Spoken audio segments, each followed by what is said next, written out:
Antes de profundizar, tómate un momento. Suscríbete, activa la campana y únete a esta comunidad de buscadores de la verdad.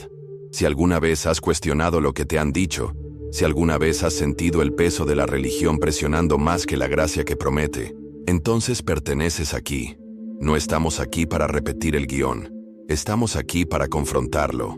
Hay cosas que nadie dice desde el púlpito, cosas que se susurran en los pasillos, se evitan en las conversaciones, sepultadas bajo tradiciones que se hacen pasar por verdad. Hoy, rasgamos el velo. Esto no es solo otra revelación, es un llamado a repensar todo lo que te han enseñado sobre la fe, el poder y lo que realmente significa seguir a Cristo. Siempre comienza con asombro, con el fuego, las lágrimas, la música que crece en una iglesia llena de voces que claman a Dios. Es hermoso, innegablemente poderoso. Y sin embargo, bajo la superficie de esa energía espiritual, algo más oscuro se arraiga. En muchos círculos pentecostales, especialmente en las zonas rurales de Latinoamérica, una sola frase determina tu valor espiritual. ¿Has hablado en lenguas? ¿No amas? ¿No perdonas? Sino si tu boca ha producido un lenguaje celestial. Esa pregunta, con la intención de inspirar, se ha convertido en un arma, convirtiendo a los creyentes en completos e incompletos.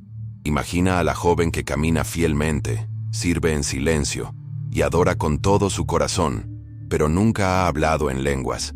Le dicen que tiene deficiencias. Su fe no es cuestionada, su salvación sí lo es. Empieza a preguntarse qué le pasa. La duda se filtra en sus oraciones. ¿Acaso no es elegida? ¿Le ha dado Dios la espalda? La euforia espiritual se convierte en una vergüenza silenciosa, porque cada vez que alguien clama en lenguas en el altar, su silencio se hace más pesado. Y aquí está la parte que a nadie le gusta admitir. Algunos fingen. Sí, algunos líderes fingen hablar en lenguas para encajar, para evitar ser juzgados, para parecer ungidos. Cuando un movimiento hace de las manifestaciones emocionales la insignia de la madurez espiritual, la gente se siente obligada a actuar, a fingir, y en ese momento la autenticidad muere. Lo que una vez fue un don se convierte en un guión, un ritual, un espectáculo. Irónicamente, la Biblia nunca estableció las lenguas como estándar. Pablo, en 1 Corintios 12:30, pregunta claramente, ¿hablan todos en lenguas? La respuesta es no. Pero ese versículo rara vez se menciona en el sermón. No alimenta el sistema. No mantiene intacta la jerarquía. Porque si el amor, el gozo, la paz y la bondad fueran las verdaderas medidas, muchas voces fuertes se silenciarían. La élite espiritual perdería su pedestal, y el poder no se abandona tan fácilmente. Entonces, ¿por qué esta obsesión? ¿Por qué hablar en lenguas se convirtió en la insignia de oro del espíritu? En algún momento, la experiencia emocional reemplazó al fruto espiritual. Cuanto más fuerte era el clamor, más fuerte era la unción. O eso nos decían. Y así, las iglesias se llenaron de lenguas apasionadas, pero corazones fríos. Multitudes gritaban en lenguas desconocidas, pero la amargura habitaba en sus hogares. Hemos exaltado el don por encima del dador, la señal por encima del Salvador. Y no se trata de derribar lo genuino. Dios sigue obrando. El Espíritu sigue hablando. Las lenguas son reales. Pero cuando un don se convierte en un requisito, deja de ser gracia. Se convierte en una puerta. Una puerta que impide la entrada a miles de personas profundamente espirituales, pero no ruidosas, que llevan a Cristo en silencio, con humildad, con un amor que no necesita ser el centro de atención. Si esto te resuena, si alguna vez te has sentido inferior porque tu adoración no se parecía a la de ellos, debes saber esto.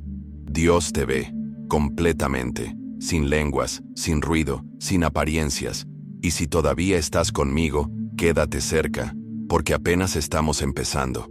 La siguiente verdad es aún más peligrosa.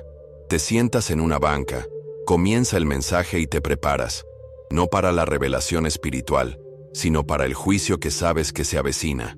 No se trata de tu corazón, tu caminar con Cristo ni tu fe, sino de tu ropa, tu maquillaje, tu cabello, tu televisión. En muchas iglesias, especialmente en los círculos pentecostales conservadores de Latinoamérica, La santidad se ha reducido a una lista de verificación externa. Lo que debería ser una transformación interior se ha transformado en una obsesión por las apariencias, sostenida por una doctrina de control disfrazada de reverencia. Hay una especie de silencio que se instala cuando el pastor empieza a predicar sobre mujeres en rebelión, un código para referirse a las mujeres con pantalones, cuando a un hombre con cabello largo lo llaman una vergüenza para la iglesia, cuando se reprende a las familias por tener un televisor. La multitud asiente, pero en el fondo, alguien se encoge, alguien cuestiona su valor, porque en ese sistema, el dobladillo de la falda pesa más que la condición del alma.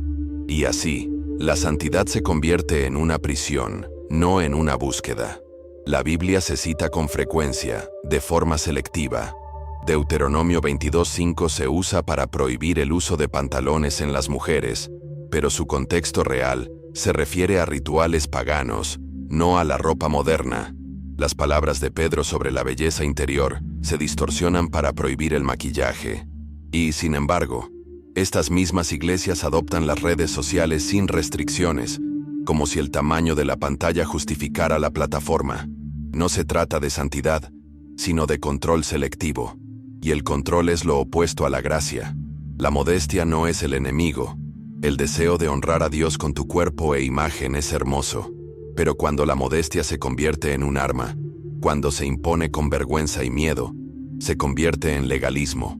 Legalismo que enseña a la gente a temerle a la tela en lugar del pecado, que se obsesiona con la apariencia exterior mientras el alma se marchita silenciosamente.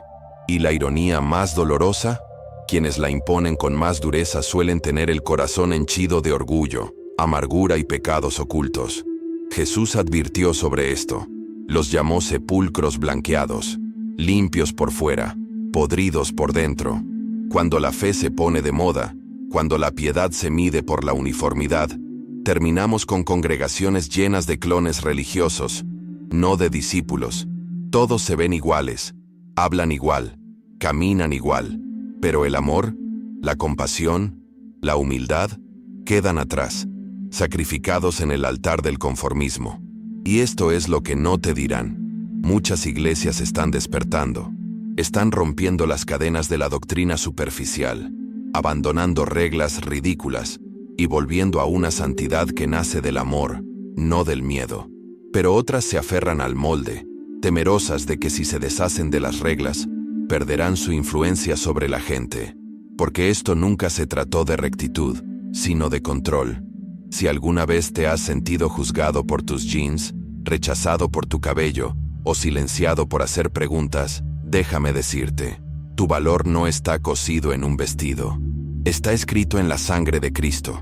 No confundas la tradición con la verdad, y quédate cerca, porque nos adentraremos en un territorio aún más prohibido. Ella está de pie tras un púlpito, con manos temblorosas y voz firme. El espíritu se mueve, los corazones se abren, y sin embargo a sus espaldas se oyen susurros. No debería estar ahí arriba. Ese no es su lugar. En muchas iglesias, una mujer puede limpiar, enseñar a los niños, cantar, tal vez incluso dirigir la alabanza. Pero pastora, predicadora, autoridad sobre los hombres, ahí es donde se traza la línea invisible, y se traza con versos blandidos como martillos. Citan 1 Timoteo 2:12. No permito que la mujer enseñe ni ejerza autoridad sobre el hombre. Y con esa sola línea se sepultan miles de llamamientos femeninos, sin contexto, sin compasión, sin espacio para la discusión. No importa que el mismo Pablo que escribió eso también saludara a Febe, la diácono, a Priscila, la maestra, y a Junias, la apóstol. Esas partes se omiten, no encajan con la tradición. Lo cierto es que la iglesia primitiva estaba llena de mujeres poderosas, llenas del Espíritu, mujeres que enseñaban, profetizaban, servían y lideraban. Pero la tradición tiene una forma de seleccionar las escrituras, silenciando las voces que Dios ha elegido expresar. Y cuando alguien se atreve a cuestionarla, se le llama rebelde, hereje, irrespetuoso, porque no se trata de teología, sino de patriarcado disfrazado de doctrina. Y aquí está la hipocresía, porque en algunas regiones, Las mujeres pastorean, en secreto, silenciosamente, sin títulos, sin reconocimiento. Lideran congregaciones, pastorean almas, predican sermones conmovedores. Pero no se les permite llamarse pastoras porque eso perturbaría el sistema. Un sistema que prioriza el control sobre el llamado, la imagen sobre la unción. Y así permanecen ocultas, poderosas, dotadas, silenciadas. ¿Qué dice Dios realmente? Que el llamado es cuestión del corazón, que el liderazgo se trata de humildad, no de género, que el Espíritu se derrama sobre toda carne, hijos e hijas profetizarán. El problema no son las Escrituras. El problema son los hombres que tergiversan las Escrituras para aferrarse al poder. Y cada vez que a una mujer se le dice, no puedes, mientras su vida grita, soy llamada, el cuerpo de Cristo pierde algo divino. Y sin embargo, la situación está cambiando. Lentamente, con valentía, las mujeres se alzan, no para dominar, sino para servir. No para reemplazar, sino para complementar. Y si alguna vez has sentido tu voz silenciada, tu llamado cuestionado, tu presencia rechazada, escucha esto. Nunca fuiste un error. Tu lugar en el reino es indiscutible. Aún no hemos terminado, porque a continuación, revelaremos una de las enseñanzas más manipuladoras emocionalmente del pentecostalismo moderno: la sanidad divina. Quédense conmigo. Las luces se atenúan. La música sube de volumen. Una voz atronadora resuena desde el púlpito. Hay sanación en este lugar. La gente avanza atropelladamente. Lágrimas, temblores, desmayos. Parece un avivamiento. Se siente como poder. Pero al caer la noche, algo persiste. El dolor nunca se fue. La enfermedad permanece. Y en el silencio que sigue, la duda se cuela como una sombra. La sanidad es real. Dios todavía sana. Sin duda. Pero en muchos círculos pentecostales, la sanidad se ha convertido en un producto espiritual, un espectáculo, una estrategia de marketing, manipulación emocional envuelta en lenguaje espiritual. Y cuando la sanidad no ocurre, la culpa no es de la doctrina, sino del creyente. No tuviste suficiente fe. Debe haber un pecado oculto. Siembra una semilla más grande. La culpa se acumula. En algunas iglesias, la promesa de sanidad está garantizada. Se anuncian volantes de noches milagrosas. Se cobra entrada. Se vende aceite.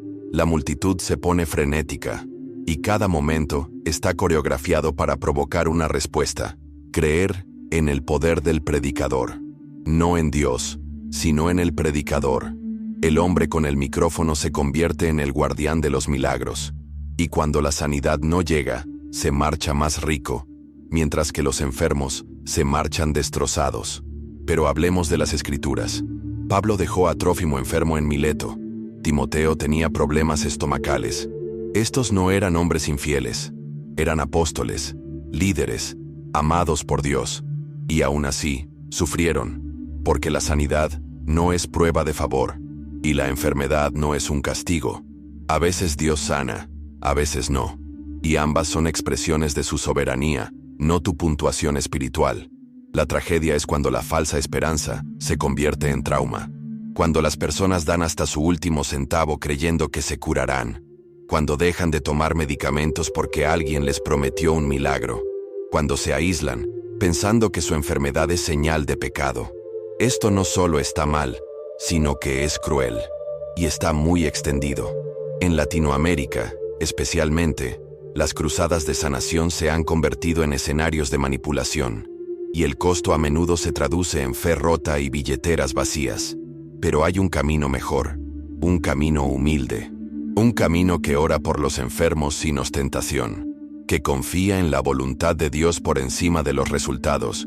Que celebra cada sanación como gracia, no como un derecho. Y que lamenta sin vergüenza cada oración sin respuesta. Ese es el tipo de ministerio de sanación que enseña la Biblia.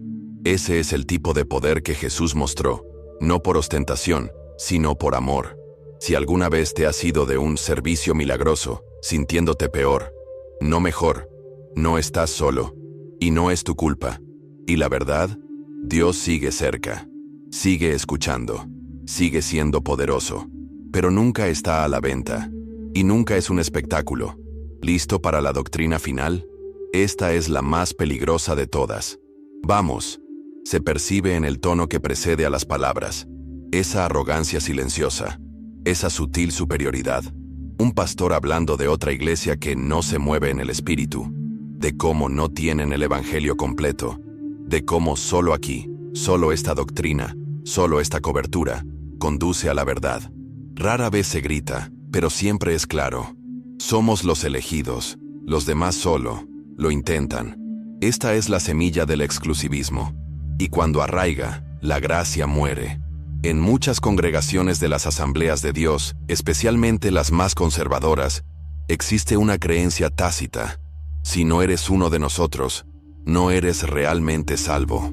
Puede que no lo digan abiertamente, puede que sonrían y asientan cortésmente, pero en cuanto mencionas que asistes a una iglesia bautista, metodista o incluso a confesional, lo sientes, el cambio. De repente, tu fe se pone a prueba, te ven como fuera de la corriente, sin poder o simplemente religioso. ¿Y de dónde viene eso? De enseñanzas que priorizan la identidad denominacional por encima de la realidad espiritual, de púlpitos que predican la salvación por gracia, pero practican la salvación por afiliación, de líderes que sutilmente sugieren que si no hablas en lenguas, no tienes el espíritu, que si tu iglesia no profetiza, está espiritualmente muerta, que si no usas su vocabulario, sus costumbres, sus expresiones, te estás perdiendo algo vital. Pero la Escritura es clara. Romanos 10:13. Todo aquel que invoque el nombre del Señor será salvo. No quien se una a una denominación, no quien hable de una manera específica, quien crea. Ese es el Evangelio. Esa es la cruz. Por eso murió Jesús. Y sin embargo, el exclusivismo convierte este mensaje en un plan de membresía. Un club VIP espiritual donde solo los llenos de fuego entran. Lo más trágico son las consecuencias. La gente abandona las iglesias desconsolada, convencida de que no son suficientes. Abandonan la fe por completo porque nunca encajan. Les dijeron que su experiencia con Jesús no era real porque no se parecía a la de los demás. Y con el tiempo, empiezan a creerlo. El resultado, no hay avivamiento, rechazo, heridas, división. Pero esta es la verdad. Jesús no necesita una institución para salvar, no necesita una cobertura para abrazar. Él es el pastor, Él es la puerta, Él es el camino, y recibe con los brazos abiertos a quienes acuden a Él, sin necesidad de currículum espiritual, sin necesidad de insignia denominacional. Si alguna vez te han hecho sentir como un extraño en la casa de Dios, recuerda esto. Ya fuiste aceptado por el único que importa. No dejes que el exclusivismo te robe la paz, porque la iglesia no puede definir la salvación. Cristo ya lo hizo. Algunas verdades duelen más porque atacan lo que creíamos sagrado. Y cuando empiezas a ver el patrón, las reglas, las restricciones, las exclusiones, te das cuenta de que nada de esto es accidental. Estas doctrinas no surgen de la nada. Son diseñadas, no siempre con malicia, sino sistemáticamente. Y todas comparten tres ingredientes: poder, control y miedo. Poder sobre tu cuerpo. Te dicen cómo vestirte, cómo lucir, qué ocultar. Control sobre tus pensamientos. Te enseñan qué cuestionar, a quién creer, de quién dudar. Miedo en tu alma, que si desobedeces, aunque sea un poco, estás fuera. Condenado. Maldito. Esto no es solo una iglesia que salió mal. Es manipulación espiritual. Y es mucho más común de lo que la mayoría de los creyentes creen.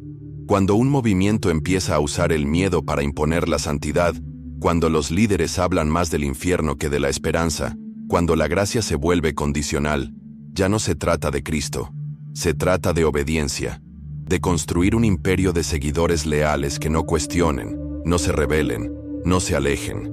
Pero el Evangelio nunca fue concebido para construir jaulas. Fue concebido para romper cadenas.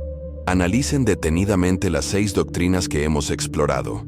El requisito de hablar en lenguas, los códigos de vestimenta legalistas, el silenciamiento de las mujeres, las sanidades falsas, El exclusivismo espiritual. ¿Qué producen? Uniformidad sin unidad. Actuación sin presencia. Religión sin relación. Estas enseñanzas no atraen a la gente a Dios. Los llevan a la culpa, a fingir, al silencio.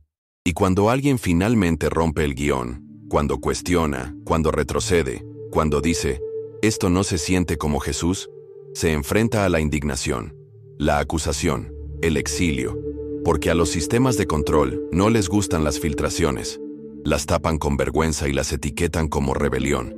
Pero la rebelión, cuando nace de la verdad, es el comienzo del avivamiento. Este es tu llamado, no a huir, no a enfurecerte, sino a regresar a las Escrituras, a Cristo, a la gracia, a alejarte de la fe basada en el miedo y entrar en la libertad, a un evangelio donde el amor guía, donde la verdad sana y donde Jesús, y no las reglas humanas, es el Señor. Si aún estás aquí, si has superado la tormenta de doctrina y engaño, no estás solo. Hay un remanente creciente de creyentes que han dejado de fingir, han dejado de actuar, y están listos para caminar en la plenitud de la gracia. Tú eres uno de ellos. Sigamos adelante. Empiezas a ver cómo se abren los ojos, lentamente, con cautela, como quien despierta de un largo sueño. En algunas iglesias el silencio se rompe. Los creyentes empiezan a susurrar lo que nunca se atrevieron a decir en voz alta. ¿Y si se equivocaron? No es rebelión. Es despertar. No es ira. Es conciencia. Y es aterrador para quienes han cimentado su autoridad en la incuestionabilidad. Porque una vez que te preguntas por qué se necesitan las lenguas, empiezas a preguntarte más. ¿Por qué las mujeres no pueden liderar? ¿Por qué el maquillaje es malo, pero los chismes se ignoran? ¿Por qué medimos la fe por el ruido en lugar del fruto? ¿Por qué la sanidad parece más teatro que verdad? Y entonces, llega el mayor temor del sistema. Abres la Biblia sin filtros. Dejas de leer para comprobar y empiezas a leer para comprender. Y cuando lo haces, encuentras a un Jesús que apenas reconocías. No el que vigila faldas, sino el que levanta prostitutas. No el que prohíbe, sino el que libera. No el que avergüenza, sino el que salva.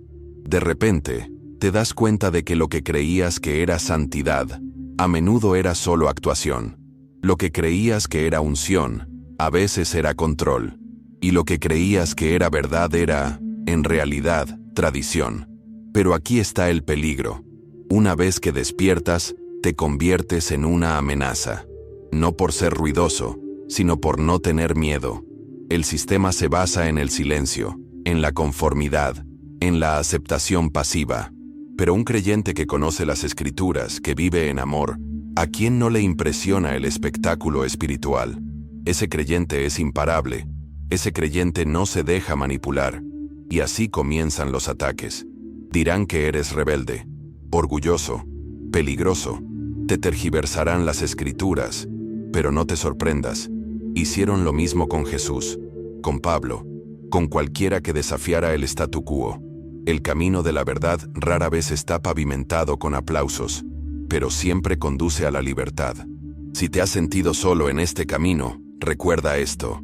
Hay un remanente, una generación en ascenso que ama a Jesús más que a las reglas, que teme a Dios, no al hombre, que camina en la verdad, no en la tradición.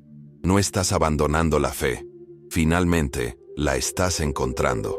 Y lo que hay al final de este proceso no es confusión, sino claridad. Sigue adelante. No te detengas ahora, porque lo que estás construyendo no es rebelión, sino reforma.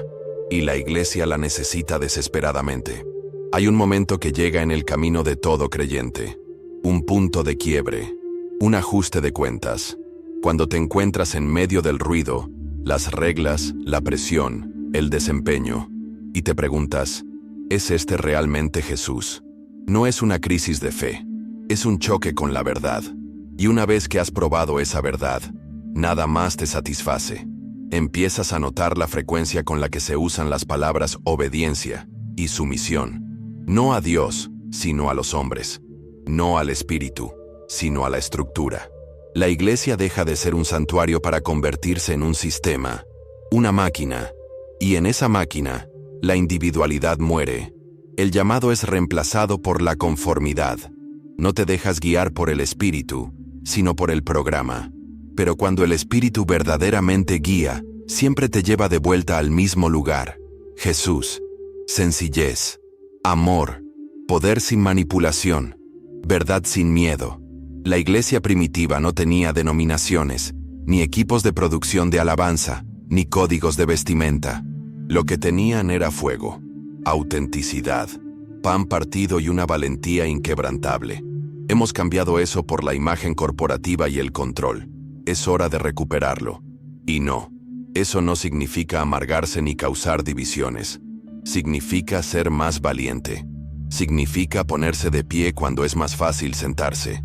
Preguntar cuándo es más seguro callar.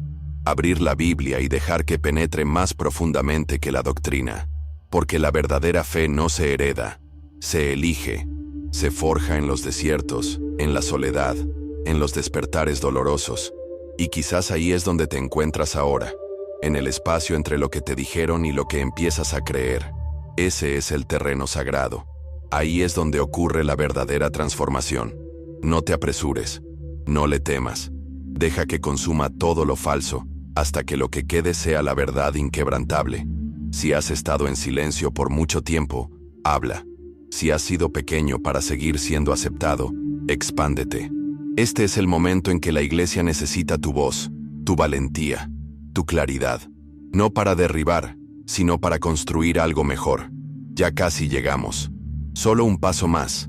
Cuando empiezas a cuestionar los sistemas espirituales, te encontrarás con dos reacciones. La primera, miedo. La segunda, libertad. Miedo de quienes confían en que te quedes callado. Libertad al darte cuenta de que Jesús nunca te pidió que dejaras tu mente en la puerta de tu fe. La religión dice, no preguntes. Jesús dice, busca y encontrarás. La religión dice, alineaos. Jesús dice, toma tu cruz y sígueme. La religión construye muros. Jesús los derribó. Entre judíos y gentiles, hombres y mujeres, pecadores y santos. Abrió un camino no con acciones, sino con sangre. Y es suficiente. Entonces, ¿por qué tantas iglesias actúan como si no lo fuera? ¿Por qué añaden capas, reglas, disfraces, jerarquías, a un evangelio que siempre fue simple? Porque la gracia es peligrosa. Hace a la gente valiente. La hace libre.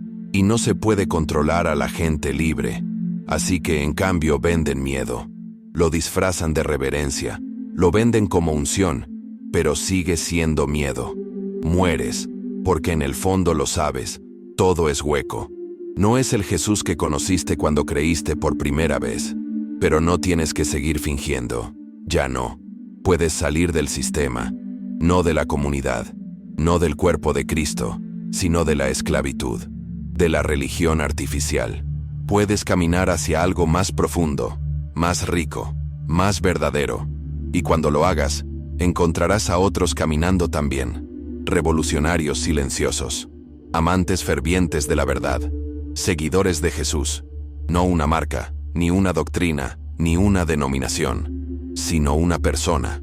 Y con cada paso, el miedo se desvanece, y lo que queda es el amor. La última etapa de este viaje es una que la mayoría de la gente nunca alcanza: la reconstrucción. La deconstrucción no es el final, es solo la demolición antes de los nuevos cimientos. Pero la reconstrucción es donde se vuelve real, porque ahora no estás construyendo una fe basada en lo que otros te dijeron. Estás construyendo una fe que has visto con tus propios ojos. Eso es lo que Jesús siempre quiso.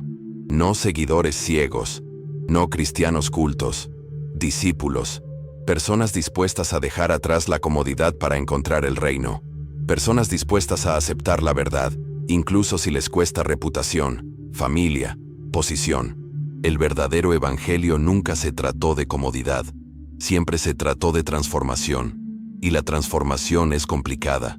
Implica revisar cada versículo, cada sermón, cada tradición, ponerlo a la luz de las Escrituras y preguntar, ¿es esto Cristo? ¿O es control? Y es agotador, pero es una obra santa, porque cuando finalmente emerjas, lo que tendrás no será una fe superficial, será inquebrantable. Orarás de forma diferente, no más fuerte, sino más profundamente. Leerás la palabra con hambre, no por obligación. Te reunirás con los creyentes no por miedo al aislamiento, sino por el gozo de la verdad. Liderarás con humildad, escucharás con gracia, hablarás con pasión. Y cuando te encuentres con alguien que aún está atrapado en el sistema, no juzgarás, alcanzarás, porque has pasado por eso. Así comienza el avivamiento, no con un micrófono, no con un escenario, sino con un corazón sincero que dice: Jesús, muéstrame lo que es real. Y eso es lo que Él ha estado esperando desde siempre. Acabas de pasar por el fuego, y sigues de pie. Si algo de lo que escuchaste hoy conmovió tu espíritu, sacudió tu certeza, o encendió tu corazón con la verdad, no lo ignores. Abre tu Biblia. Haz las preguntas difíciles. Sigue a Jesús, no a un sistema. Y si estás listo para seguir rompiendo cadenas y construyendo algo real, suscríbete ahora y recorre este camino con nosotros. Soy Oliver, y he estado donde tú estás, buscando, dudando, despertando. No estás solo, no estás loco, eres valiente. Gracias por estar aquí. Sigan buscando, sigan firmes, y nunca dejen que el miedo defina su fe. Nos vemos en la próxima. Hasta entonces, caminen en gracia y fuego.